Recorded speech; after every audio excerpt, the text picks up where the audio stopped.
దేవుడు తన ప్రణాళికలోని వాగ్దానాలను రద్దుపరుచుకుంటాడా? యూదులతో పాటు అన్యులు కూడా దేవుని ప్రణాళికలో ఉన్నారా? వీరిద్దరి మధ్య సామీప్యత ఏమిటి? ఈ విషయాలను పరిశీలిద్దాం.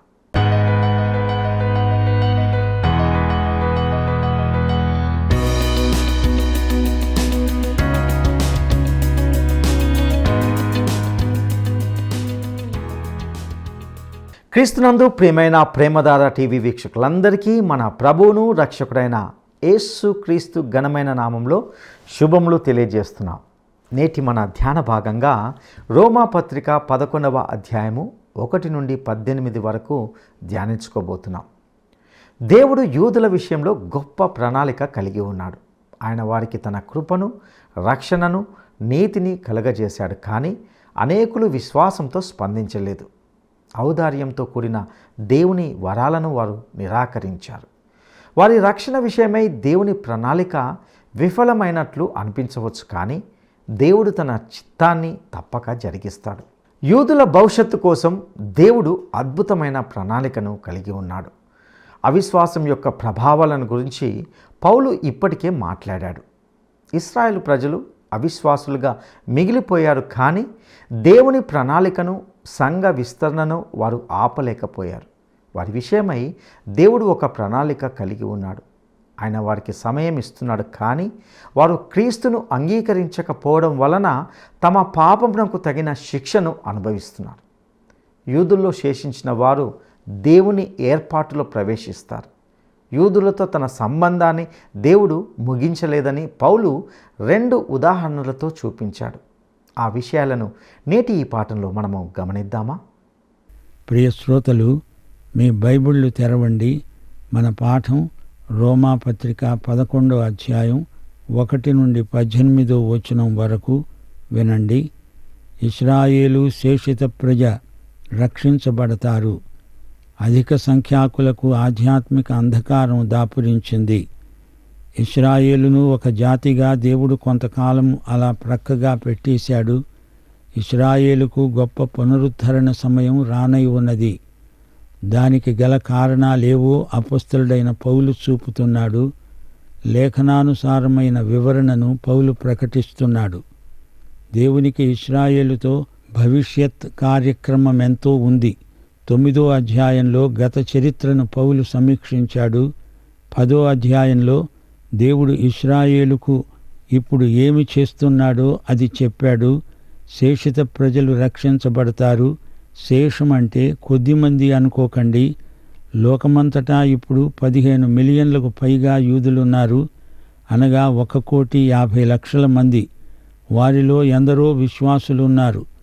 దేవుణ్ణి ఎరుగని అన్యుల కంటే వీరే ఎక్కువ మంది అని చెప్పవచ్చు. ఒక జాతిగా ఇశ్రాయేలును దేవుడు తాత్కాలికంగా అవతల పెట్టాడు. ఇశ్రాయేలుకు గొప్ప భవిష్యత్తు ఉంది.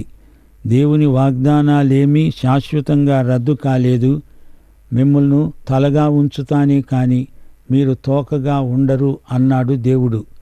ద్వితీయోపదేశకాండం 28వ అధ్యాయం 14వ వచనం. నీవు పైవాడివై ఉంటావు కానీ కిందివాడవు కావు. దేవుని వాగ్దానాలన్నీ ఒక్కటి తప్పిపోకుండా అన్నీ తూచా తప్పకుండా నెరవేరుతాయి. ఇది నిజం. పౌలు అంటున్నాడు, అలాగైన ఎడల నేను అడిగేదేమంటే, దేవుడు తన ప్రజలను విసర్జించాడా? అలా అనకూడదు. నేను కూడా ఇశ్రాయేలీయుణ్ణే, అబ్రహాము సంతానమందలి బెన్యామీను గోత్రమునందు పుట్టినవాడను. ఈ మాటలు పౌలు ఇశ్రాయేలీయులతో చెబుతున్నాడు. పౌలు తనను తానే పరిచయం చేసుకుంటున్నాడు. తాను అసలైన సిసలైన ఇశ్రాయేలీయుడు, అబ్రహాము సంతానం. 100కి 100 పాళ్ళు తాను కులీనుడైన యథార్థమైన ఇశ్రాయేలీయుడు, బెన్యామీను గోత్రికుడు. యూదా బెన్యామీను గోత్రం మిగతా 10 గోత్రాల నుండి ప్రత్యేకించబడినవి. ఒక జాతిగా ఇశ్రాయేలును దేవుడు విసర్జించలేదు. అట్టి తలంపే ప్రతిహతమగునుగాక. దేవుడు తన ప్రజలైన ఇశ్రాయేలు జాతిని విడువడు, ఎడబాయడు. తాను ముందెరిగిన తన ప్రజలను దేవుడు విసర్జించలేదు. ఏలియాను గూర్చిన భాగములో లేఖనము చెప్పింది మీరెరుగరా? ప్రభువా, వారు నీ ప్రవక్తలను చంపారు, నీ బలిపీఠములను పడగొట్టారు, నేను ఒక్కడినే మిగిలాను, నా ప్రాణం తీయ చూస్తున్నారు అని ఇశ్రాయేలుకు విరోధముగా దేవుని ఎదుట అతడు వాదిస్తున్నాడు. పౌలు ప్రముఖ ప్రవక్త అయిన ఏలియాను దృష్టాంతంగా తీసుకుంటున్నాడు. ఏలియా దేవుని కోసం నిలిచాడు, తానొక్కడే ఒంటరి అయిపోయినట్లు అనిపించింది. 450 మంది బయలు పూజారులను ఎదిరించి నిలిచాడు. దేవునికి ఫిర్యాదు చేశాడు. దేవా, నేనొక్కడే మిగిలి ఉన్నాను అంటున్నాడు. ఏలియా, ఏమంటున్నావు? నీవు ఒంటరివా? నీవు ఒంటరివి కావు అని దేవుడు అభయమిస్తున్నాడు. అయితే దేవోక్తి అతనితో ఏమి చెబుతున్నది? బయలుకు మోకాళ్ళునని 7,000 మంది పురుషులను నేను శేషముగా ఉంచుకొని ఉన్నాను. ఈ మాట దేవుడు చెప్పినప్పుడు ఏలియాకు ఎంతో ధైర్యం వచ్చింది. దేవుడు ఈ విషయమై 7,000 మంది హృదయాలలో పనిచేస్తున్నాడు. వీరు బయలుదేవతకు ఎన్నడూ మోకాళ్ళు వంచిన వారు కారు.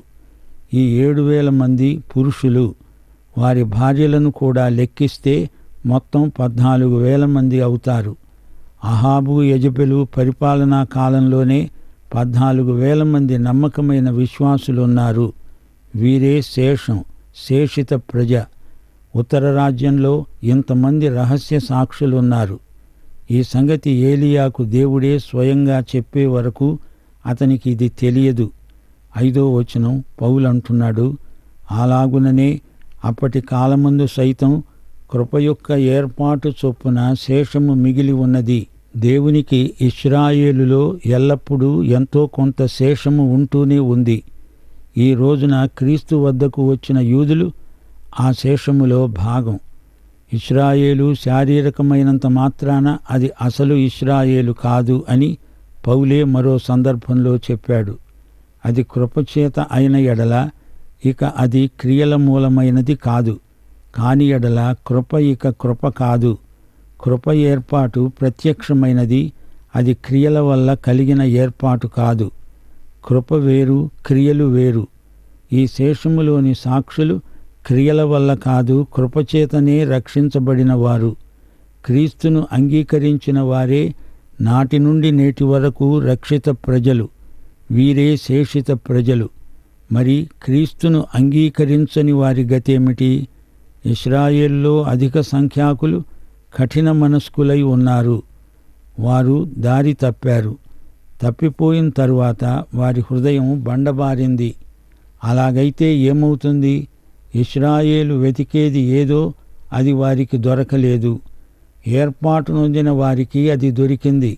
తక్కిన వారు కఠిన చిత్తులయ్యారు. వారు క్రీస్తు వద్దకు ఎందుకు రాలేదు? గుడ్డివారై ఉండబట్టి రాలేదా? అలా కాదు. ఆయన వద్దకు రాక గుడ్డివారయ్యారు. వారికి లేఖనాలున్నాయి, అన్ని వనరులు, వసతులు ఉన్నాయి. రోమాపత్రిక 10వ అధ్యాయం 21వ వచనంలో ప్రభు అన్నాడు, అవిధేయులై ఎదురాడే ప్రజలకు దినమంతా నా చేతులు చాచాను. దేవుడు వీరి పట్ల ఎంతో దీర్ఘశాంతం చూపాడు. దేవుడు వారికిచ్చిన వెలుగును తిరస్కరించారు గనుక వారు అంధప్రాయులైపోయారు. ఇందు విషయమై రాయబడి ఉన్నది, నేటి వరకు దేవుడు వారికి నిద్రమత్తు గల మనస్సును, చూడలేని కన్నులను, వినలేని చెవులను ఇచ్చి ఉన్నాడు. వీరు నిరాకరించారు, విసర్జించారు. కావాలని విసర్జించిన వారిని కృపతో తిరిగి రాబట్టడం కష్టసాధ్యమవుతుంది. వారి భోజనము వారికి ఉరిగా, బోనుగా, ఆటంకముగా, వారి క్రియలకు ప్రతిఫలముగా ఉండునుగాక. ఈ వచనం గొప్ప ప్రవచనం. వారి భోజనము వారికి ఉరిగా ఉంటుంది.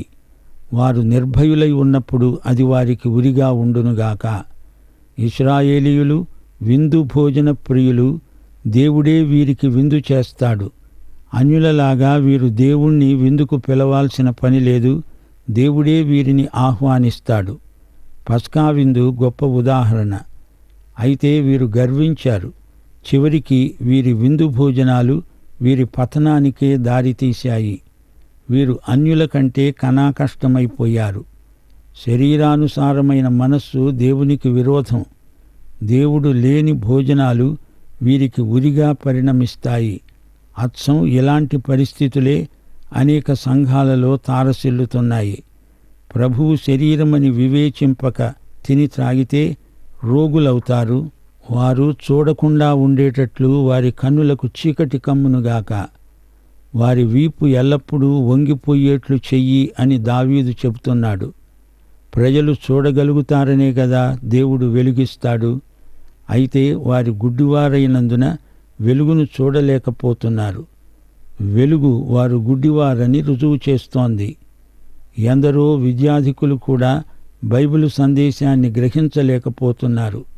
అవిశ్వాసులైన వారి మనోనేత్రాలకు అపవాది గుడ్డితనం కలిగిస్తాడు. ఇంతకు దేవుడు ఇశ్రాయేలును ఎందుకు అవతల పెట్టేశాడు?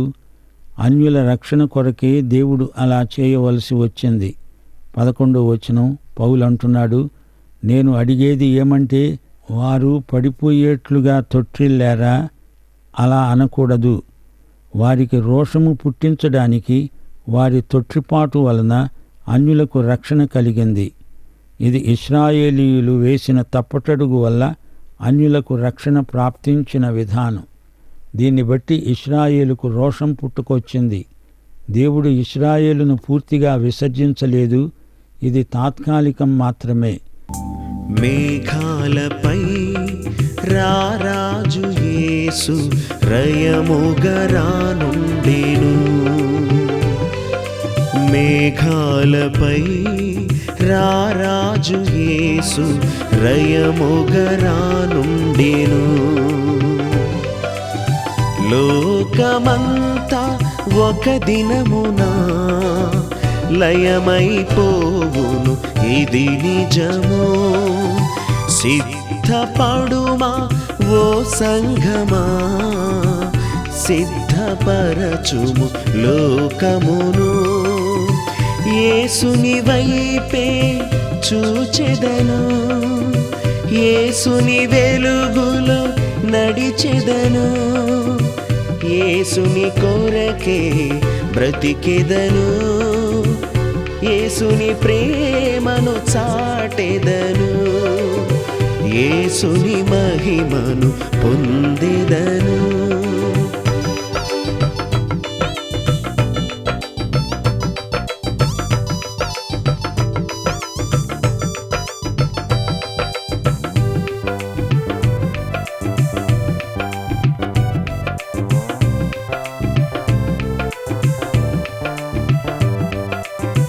మొదట గొరియా పిల్లగా ఒదిగి వచ్చెను.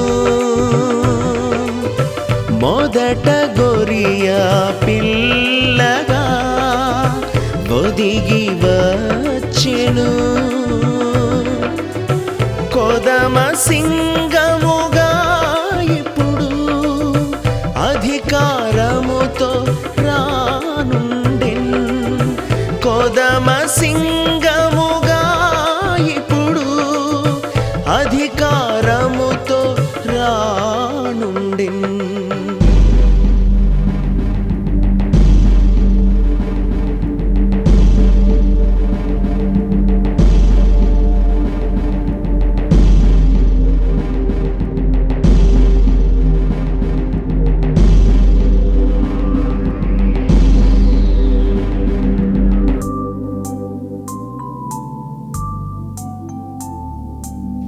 ఆకాశ భూమండలమంతా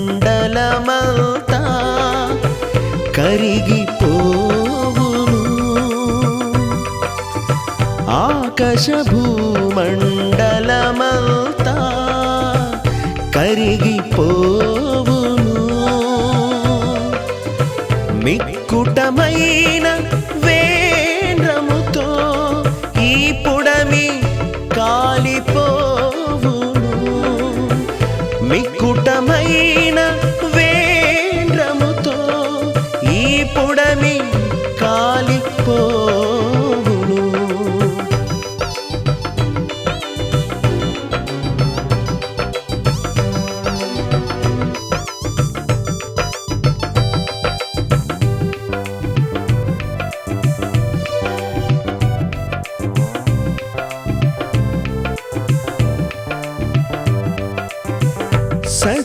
జీవ మార్గము ఘనుడేసు దేవుడే. సత్య జీవ మార్గము ఘనుడేసు దేవుడే. నిత్య రాజ్యము నీదగును నమ్ముము క్రీస్తుని దినమే. నిత్య రాజ్యము నీదగును నమ్ముము క్రీస్తుని దినమే. మేఘాలపై రారాజు యేసు రయముగా రానుండెను. మేఘాలపై రారాజు యేసు రయముగా రానుండెను. లోకమంతా ఒక దినమున లయమైపోవును, ఇది నిజము. సిద్ధపడుమా ఓ వారు పడింది లేవటానికే. వారి తొట్రుపాటు వలన అన్యులకు రక్షణ ద్వారం తెరువబడింది. అన్యప్రజలు ఎలా రక్షించబడుతున్నారో చూడండి. యూదులారా, మీకు పౌరుషం లేదా? మీకే ఆశీర్వాదాలన్నీ అన్నప్పుడు మీకు గర్వం వచ్చిందా? అందుకే కొన్నాళ్ల పాటు మీరు అవతల ఉండండి. అన్యులు వచ్చి రక్షణ పొందుతున్నారు చూడండి. యూదులు నిర్లక్ష్యం చేసిన దాన్ని అన్యులు ఎంత ఆప్యాయంగా స్వీకరిస్తున్నారో చూడండి. రక్షణ యూదులలో నుండి వచ్చింది, అన్యుల మధ్యకు వచ్చింది. 12వ వచనం, వారికి రోషము పుట్టించడానికి వారి తొట్రుపాటు వలన అన్యులకు రక్షణ కలిగింది. వారి తొట్రుపాటు లోకమునకు ఐశ్వర్యము, వారి క్షీణదశ అన్యులకు ఐశ్వర్యము అయిన ఎడల వారి పరిపూర్ణత ఎంత ఎక్కువగా ఐశ్వర్యకరమవుతుంది. దేవుడు ఈ రోజున ఇశ్రాయేలును ఒక జాతిగా చూడడం లేదు. వారి కార్యక్రమం కొంతకాలం తరువాత మొదలవుతుంది. అప్పుడు వారికి ఎట్టి రాజకీయ సమస్యలు ఉండవు. ఇస్సాకు ఇష్మాయేలు వైరం అంతరిస్తుంది. ఇశ్రాయేలు నిర్భయంగా జీవించగలుగుతుంది. అప్పుడు లోకమందంతటా శాంతి సమాధానాలు నెలకొంటాయి. మీకా గ్రంథం 4వ అధ్యాయం 4వ వచనం, ఎవరి భయము లేకుండా ప్రతివాడు తన ద్రాక్ష చెట్టు కింద, తన అంజూరపు చెట్టు కింద కూర్చుంటాడు. సైన్యములకు అధిపతి అయిన యెహోవా మాట ఇచ్చాడు. యూదులను తిరిగి చేర్చుకున్న తరువాత అన్యుల పట్ల దేవుని కృప ఎలాంటిది? అప్పుడు కృప మరీ విస్తరిస్తుంది. యెరూషలేము సదస్సులో యాకోబు ఇదే అంశం మీద మాట్లాడాడు. దేవుడు అన్యులలో నుండి తన కొరకై కొందరిని ఏర్పరచుకున్నాడు. అపొస్తలుల కార్యములు 15వ అధ్యాయం 16-17 వచనాలు. ఆ తరువాత నేను తిరిగి వస్తాను, మనుష్యులలో కడమవారు నా నామము ఎవరికి పెట్టబడిందో ఆ సమస్తమైన అన్యజనులు ప్రభువును వెదికేటట్లు పడిపోయిన దావీదు గుడారమును తిరిగి కడతాను. దాని పాడైన వాటిని తిరిగి కట్టి దానిని నిలువబెడతానని అనాది కాలము నుండి ఈ సంగతులను తెలియపరచిన ప్రభువు సెలవిస్తున్నాడు. శ్రోతలు వింటున్నారా? యోనా నీనెవె పట్టణానికి వెళ్ళాడు, బోధించాడు. పట్టణ ప్రజలందరూ దేవుని తట్టు తిరిగారు. అది ఏకైక ఉజ్జీవ కూటం. అంత పెద్ద ఉజ్జీవ మహాసభ లోకంలో మరెక్కడా జరిగి ఉండలేదు. ఆ తరువాత పెంతెకొస్తు నాడు గొప్ప మహాసభ జరిగింది. దానితో సంఘం ఆరంభమైంది. సంఘం ఎత్తబడిన తరువాత మరో ఉజ్జీవం వస్తుంది. అసంఖ్యాకులైన అన్యులు దేవుని వైపు తిరుగుతారు. మహాశ్రమల కాలంలోనే కాదు, 1000 ఏండ్ల పాలనా కాలంలో కూడా ఇది జరుగుతుంది. ఉజ్జీవ కాలమది. అన్యజాతులు 1000 ఏండ్ల ఏలుబడిలో ప్రవేశిస్తాయి. యేసుక్రీస్తు వారిని పరిపాలిస్తాడు. అనేకులు జాతుల వారీగా ప్రభువు తట్టు తిరుగుతారు. 13-14 వచనాలు, అన్యజనులైన మీతో నేను మాట్లాడుతున్నాను. నేను అన్యజనులకు అపోస్తలుడనై ఉన్నాను గనుక ఏ విధముగానైనా నా రక్త సంబంధులకు రోషము పుట్టించి వారిలో కొందరినైనా రక్షించాలని నా పరిచర్యను ఘనపరుస్తున్నాను. పౌలంటున్నాడు, నేను అన్యులకు అపుస్తలుణ్ణి. ఈ విషయంలో నేనెంతో ఆనందిస్తాను. అన్యులకు నేను బోధించినప్పుడు అది సూచైన నా స్వకీయులు క్రీస్తు వైపునకు మరలి వస్తారని నా ఆశాభావం. మరో సందర్భంలో 1 కొరింథీ 9:20 పౌలన్నాడు, యూదులను సంపాదించుకోవడానికి యూదులకు యూదుని వలె ఉన్నాను, ధర్మశాస్త్రమునకు లోబడిన వారిని సంపాదించుకోవడానికి నేను ధర్మశాస్త్రమునకు లోబడిన వాడను కాకపోయినా ధర్మశాస్త్రమునకు లోబడిన వాని వలె ఉన్నాను. అందుకే యెరూషలేముకు వెళుతూ కెంక్రియలో తలగొరిగించుకున్నాడు, మొక్కుబడి చెల్లించాడు. తన వారిని క్రీస్తు కోసం సంపాదించుకోవడానికి మాత్రమే అలా చేశాడు. కృప కింద ఉన్నవాడు ఇదంతా చేయాల్సిన అవసరమేమొచ్చింది? దానికి అతని ఉద్దేశ్యమేదో అదే కారణం. 1 కొరింథీ 9:21 పౌలే దీనికి జవాబు చెప్తున్నాడు. దేవుని విషయమై ధర్మశాస్త్రము లేనివాడను కాను గాని క్రీస్తు విషయమై ధర్మశాస్త్రమునకు లోబడిన వాడను. అయినా ధర్మశాస్త్రము లేని వారిని సంపాదించుకోవటానికి ధర్మశాస్త్రము లేని వారికి ధర్మశాస్త్రము లేని వాని వలె ఉన్నాను. నేను క్రీస్తుకు లోబడిన వాడను అంటున్నాడు పౌలు. 1 కొరింథీ 9:22 బలహీనులను సంపాదించుకోవడానికి బలహీనులకు బలహీనుణ్ణి అయ్యాను. ఏ విధము చేతనైనా కొందరిని రక్షించాలని అందరికీ అన్ని విధముల వాడనై ఉన్నాను. తాను అన్యులకు అపొస్తలుడుగా నియమించబడినవాడు తన ధర్మం తాను నెరవేర్చుకుంటున్నాడు. తన యూద సోదరులను ప్రభువు వైపునకు తిప్పాలని ప్రయాసపడుతున్నాడు. కొద్దిమంది యూదులు మాత్రమే ప్రభువును అంగీకరించారు. పౌలు నమ్మకంగా తన అపొస్తలిక పరిచర్యను జరిగిస్తున్నాడు. ఈ రోజున దేవుడు యూదులకు యూదేతరులకు కూడా తన సంకల్పము చొప్పున సువార్త అందిస్తున్నాడు.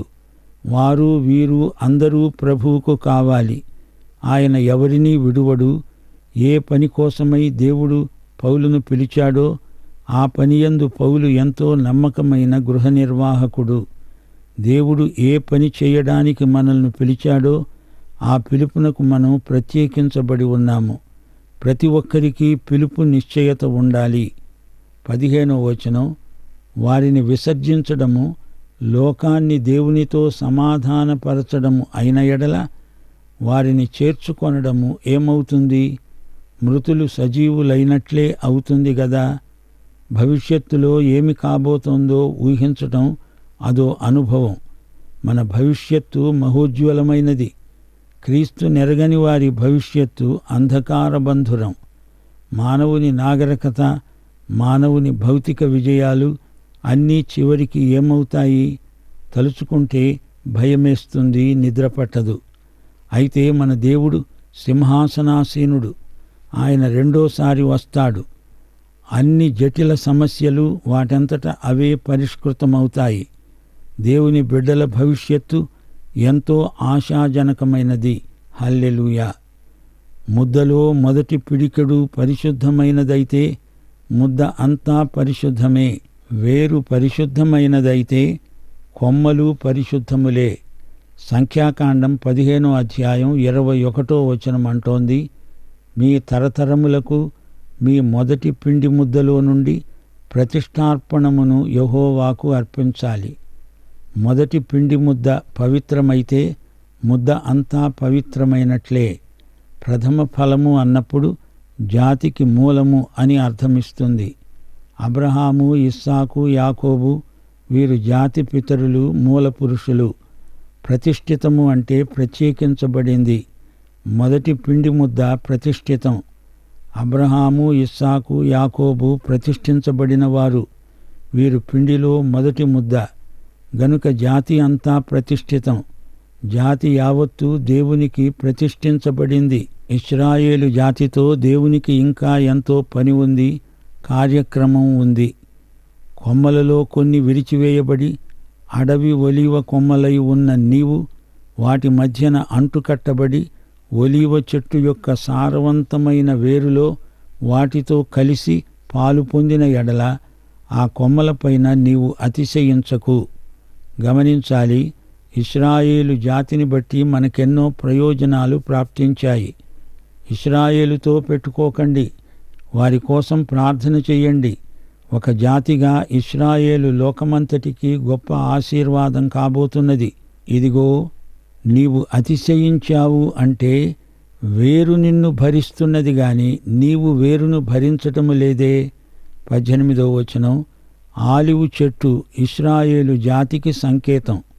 అడవి ఒలీవ అంటే సంఘం. దేవుడు అబ్రహామును, ఇస్సాకు, యాకోబులను పిలిచాడు. అదే ప్రాతిపదిక మీదనే అంతా ఆధారపడి ఉంది. ఇశ్రాయేలు జాతిలో నుండే యేసుక్రీస్తు వచ్చాడు. యేసే మన రక్షకుడు, ప్రభువు. ప్రియ శ్రోత, ఈ యేసుక్రీస్తు నీ వ్యక్తిగత రక్షకుడా? పాఠం ఇంతటితో సమాప్తం. ప్రభు అయిన యేసుక్రీస్తు వారి కృప, తండ్రి అయిన దేవుని ప్రేమ, పరిశుద్ధాత్మ యొక్క అన్యోన్య సహవాసము మనకందరికీ సదాకాలము తోడై ఉండునుగాక. ఆమేన్.